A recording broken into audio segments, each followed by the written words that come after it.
that's when the police entered the house, and one of the children demonstrated the demonic activity by placing a poster right in front of a cross. And then in front of everybody, including the police officers, these 3 scratch marks appeared right on the poster. And then the crucifix fell off the wall, and in its place was a red dark stain. I just want to say that this scary, intense story is based on something that scares all of us. But remember this, right when you think that this story is over, it's not. And then right when you think it's over again, it's not. So you need to watch this one to the end and share this, please. Thank you everybody for joining me on episode number 2 of Hell Month. Like I said, I got a lot, up to 20 stories for you guys, and I've decided most of them are actually going to go right here on MrEFiles. The ones that were going to go on Shadows in the Wild still are, but I'm also putting them here. So that's 16 stories that'll be here, then 4 on podcast. You guys know, if you haven't been following the podcast yet, a new one drops tomorrow, and I've already had a couple new ones, so what are you doing? Go download it right now on Spotify, on Amazon, or on Apple. I'm sure you have access to one of those, right? It's called MrEFiles with Mystery, and then, you know, it says something like True Crime, Paranormal Stories, you get it. But without any further ado, as of now, it's time to slip into a mind that's not our own. Let's go. So this evening started like any other regular evening in the early months of 1990. Estefania Gutierrez Lazaro was an 18-year-old student there, and she had always been this vibrant and lively girl, but something now had changed. You see, her family began at first to notice these subtle little differences that were very unsettling, and her mother, named Conception, would later say that Estefania seemed very distant and almost detached from reality. It was literally as if something had reached inside her and snatched her spirit away. But at first, you know, they kind of just dismissed it as stress. After all, every teenager goes through phases, but this was something far more sinister.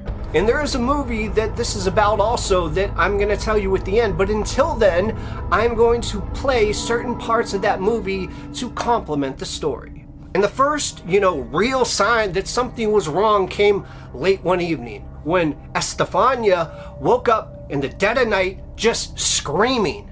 So her mother rushed into the room only to find her daughter in a state of horror, her eyes wide open and just looking at the ceiling.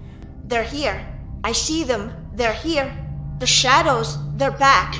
And Conception would say, shadows? What shadows? We can't see anything. But Estefania swore that she wasn't alone. She could even feel them as they touched her. These dark, menacing shapes that were just lurking right out of sight. And they would whisper to her, calling her name and then moving through her room when the lights were out. And from that night on, Estefania's behavior grew more and more erratic. She was plagued by these hallucinations of figures standing at the foot of her bed. And they were terrifying. They were of this huge, black, dark creature with no face. And she also suffered now from these convulsions that rattled her body violently, and uncontrollable fits of rage came out. Not to mention, and this is very scary, there were moments literally where she would bark, she would hiss, and she would growl at her younger siblings as though some beast had taken control of her body. So at this point, of course, the family became desperate, terrified of what their once sweet girl had now become. So at first, the family, turned to the doctors, seeking answers for the cause of the seizures and the hallucinations. And they ran every possible test, but the results came back on everything as normal. I mean, literally nothing. No physical condition explained the bizarre behavior that Estefania exhibited, but still, her condition then worsened. And then, in August of 1991, Estefania's body finally gave out. She was found dead in her hospital bed. Her face at that point strangely calm despite the terror that had consumed her in her final months. And of course, the autopsy report offered no closure at all. It was declared that she had suffered a sudden heart attack. But the family knew better than that. They were convinced something far darker had been at play. Not to mention, in the days that followed her death, her parents were, of course, racked with grief, searching for a reason, a cause for their daughter's rapid and mysterious decline. But it was finally then that a few of Estefania's school friends finally came forward, kind of reluctant to share what they had hidden for now so long. You see, Estefania and her friends had been toying around with something very dangerous, a homemade Ouija board constructed with clear glass used as a planchette, and it became the focus of several girls who gathered behind their school after school. According to her friends now, Estefania had suggested, using it to contact a classmate's recently deceased boyfriend. But what happened during that Ouija board session would haunt them forever. Because as they placed their fingers on it and began to just seemingly innocently ask these spirits questions, the glass started to move on its own accord, violently shooting off the board and shattering the glass. But that wasn't all. Then something truly paranormal happened. That's when this thick, black smoke hovered ominously above the Ouija board before rushing straight into Estefania's face. And then the smoke just disappeared. But at that point, the damage had already been done. And after Estefania's death, the Lazaro family was now plunged into another nightmare.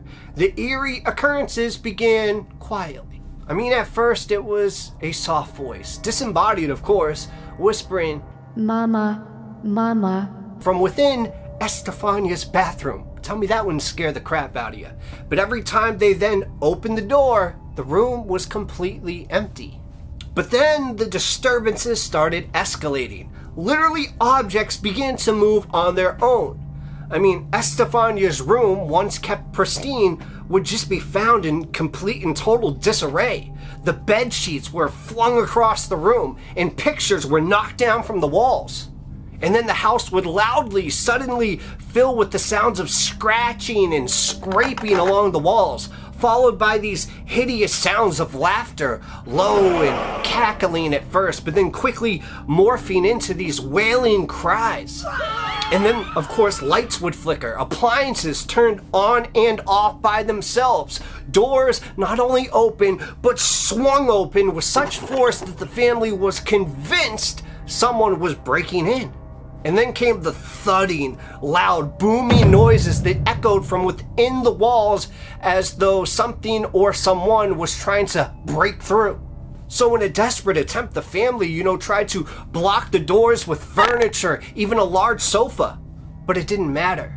The doors would then burst again open, and heavy furniture would be flung aside like paper. And once a photo of Estefania fell to the ground with a sickening crash. And as her mother went to the ground and picked it up, she only screamed in horror because the glass had burned through, the flames scorching Estefania's smiling face right there. Clearly, this family had been through a lot, but the most chilling events were to come late at night. You see, the family started seeing it, this dark figure, humanoid in shape, creeping through the house and the halls late at night. Estefania's younger sister had actually the closest encounter. We heard a strange whistling noise and then a groan. It was near the door, but when we looked, we saw him crawling, dragging himself across the floor. He had no eyes, no mouth, nothing, just a black head. And he came towards us, and then the toys on the shelf began flying across the room, smashing into the wall, she said. And then the haunting spread to the others as well. Neighbors witnessed the shadows darting along the walls and objects inexplicably being thrown through the air. The Lazaro family at this point was at their breaking point.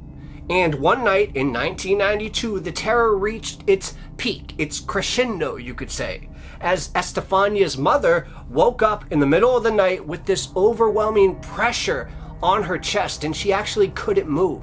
And that's when she felt hands that were cold and unyielding, gripping her feet, pulling her down. And when she screamed, the entire house just seemed to come alive, rattling with these deafening bangs and screams straight out of a horror movie. And finally, it was this event that forced the family to pick up the phone and call the police. And when the authorities then arrived, led by Inspector Jose Pedro Negri, they were met by a family too terrified to even cross the line back into their house. But the officers soon understood why. As they crossed the threshold into the home, all of a sudden loud bangs started echoing from the empty porch, and the air felt thick with something that was just unseen. Then, right in front of them, a locked cupboard door suddenly slammed open. The house at this point seemed to pulse with this malevolent energy. I mean, a wooden cross twisted upside down, and the metal figure of Christ was torn off from it, landing violently on the floor. And yes, this is a real story. From there, Chief Inspector Negri documented it in all of his report. And the case was unlike anything he had ever encountered or thought was possible. The haunting in the Lazaro home defied logic and rational explanation. And then, after the police visit, the family fled from the home, vowing never to return. Now, the story, of course, is way more dramatic in the movie. And when it comes to all of this, if you actually want to visualize everything, not just pieces of it, well then luckily you don't have to, because believe me, this story was actually made into a movie in 2017 called Veronica. And it's very well shot with the cinematography. I was completely surprised. I was like, how have I never seen this? I mean, it is in Spanish, so you might want to dub it in English to watch it. But it seems like this time of the year, things that we think are the most impossible in the way of, eerie, ominous, and dangerous, not only come true to some people, but actually come alive in the spirits of most. So I'm going to ask you right now, do you feel it? That was Hell Month episode 2, but catch up on the most recent episode of Hell Month right here. And if you haven't seen last year's yet, make sure to click on that and check it out as well. I got plenty of them for you. That's all I got for you guys. Cheers.